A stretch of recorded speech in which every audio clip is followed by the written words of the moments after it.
What if I told you that one baby, born under a death sentence, would grow up to change the destiny of an entire nation? What if I told you that the same child meant to be killed by a king would one day stand before that king and speak with the authority of God Himself? Stay with me, because this is not just a story from the past. This is a powerful reminder that when God has a plan, no power on earth can stop it. Our story begins in the land of Egypt, a place of great wealth, massive palaces, and unstoppable armies. But behind all that power was cruelty. The Israelites, God's chosen people, were living as slaves. Day after day, they were forced to work without rest, beaten without mercy, and treated as if their lives had no value.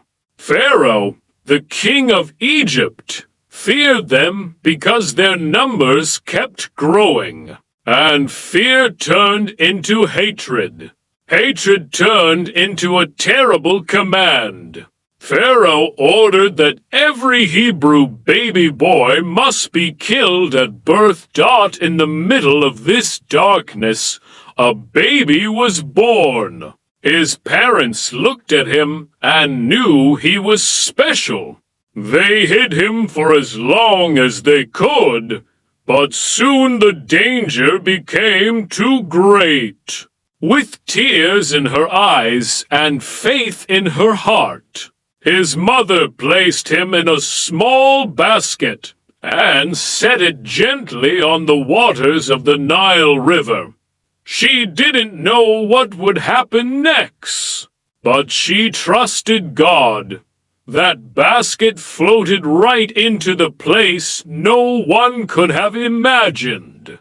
Pharaoh's palace.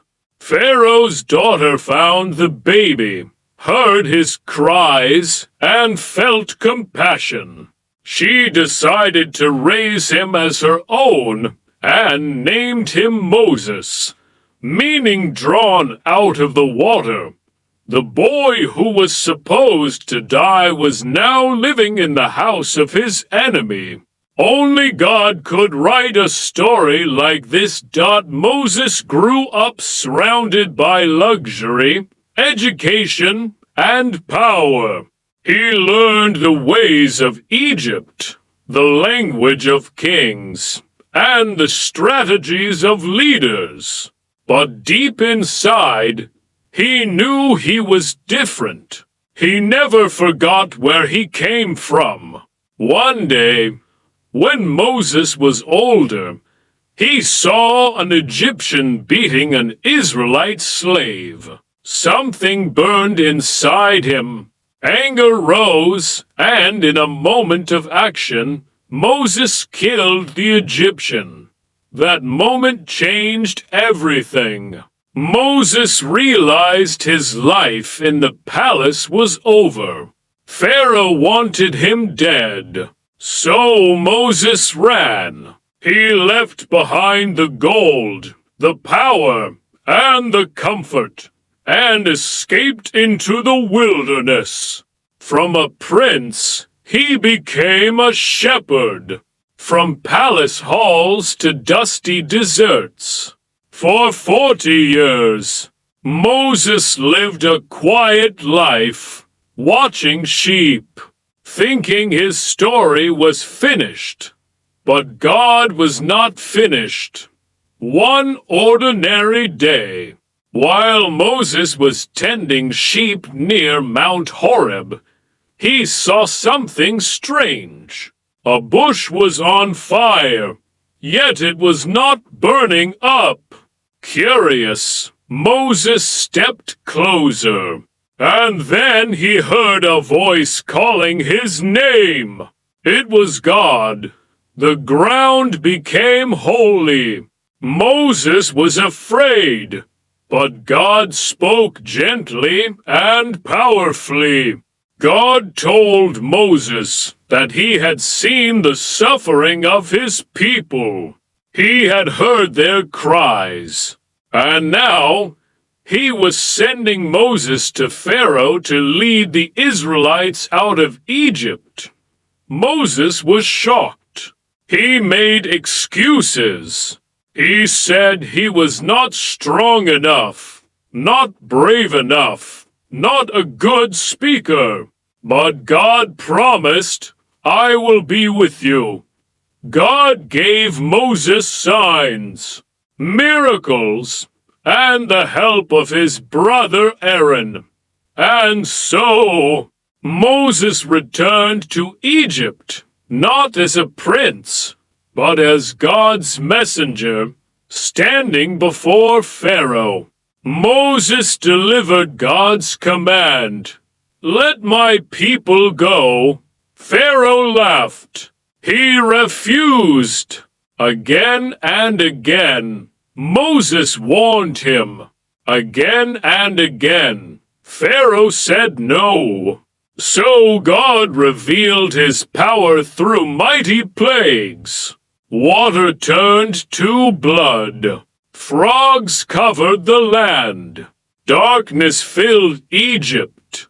Disease struck the animals. Each plague was a warning, but Pharaoh's heart remained hard.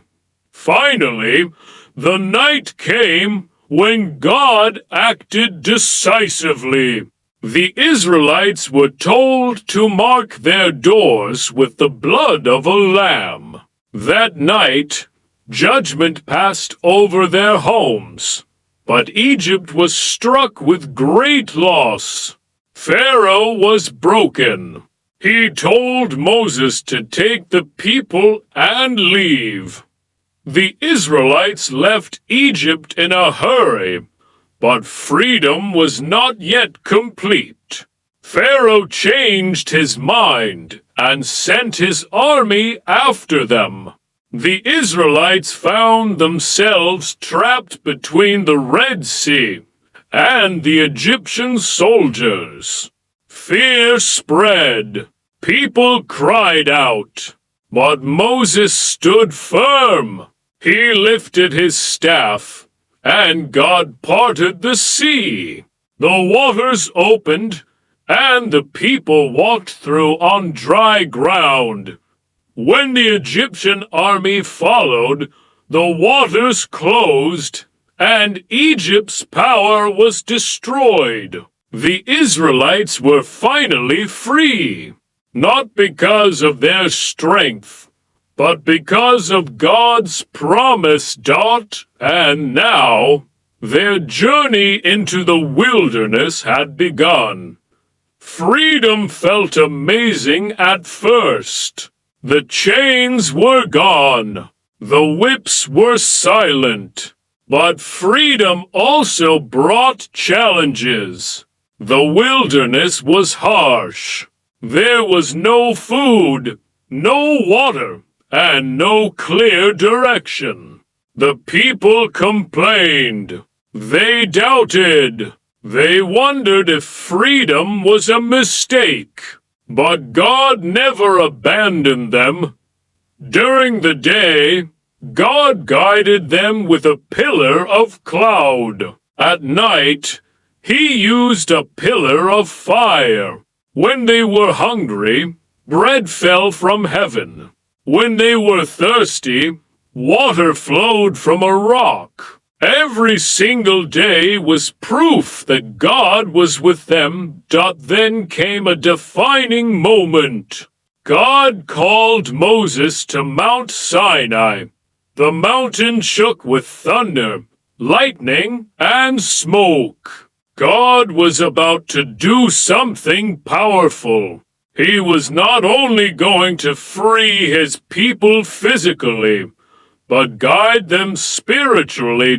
Moses climbed the mountain alone. For 40 days and 40 nights, he remained in God's presence. Meanwhile, the people below grew impatient.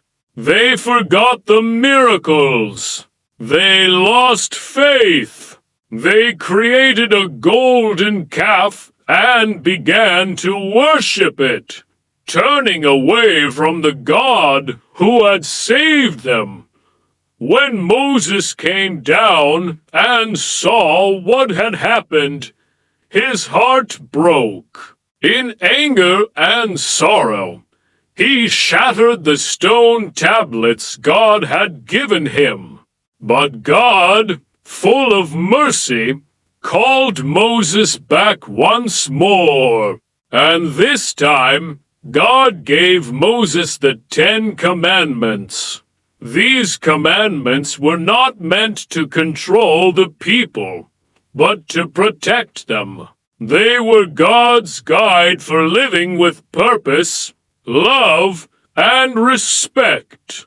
God taught them to worship Him alone, to honor His name, to rest and remember Him.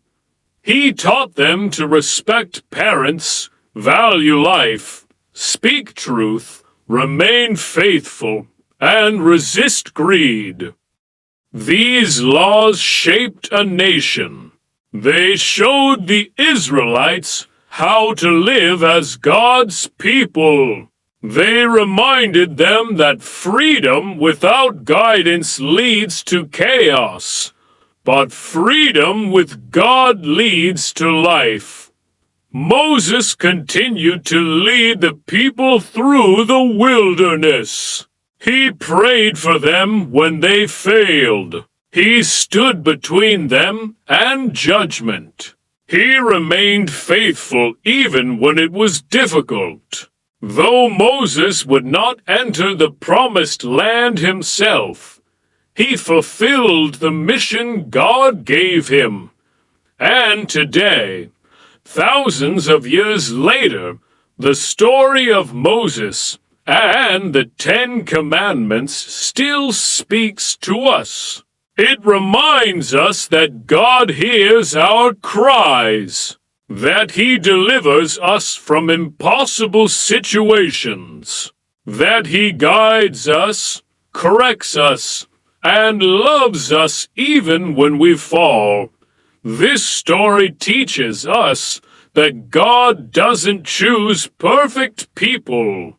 He chooses willing hearts. Moses was afraid.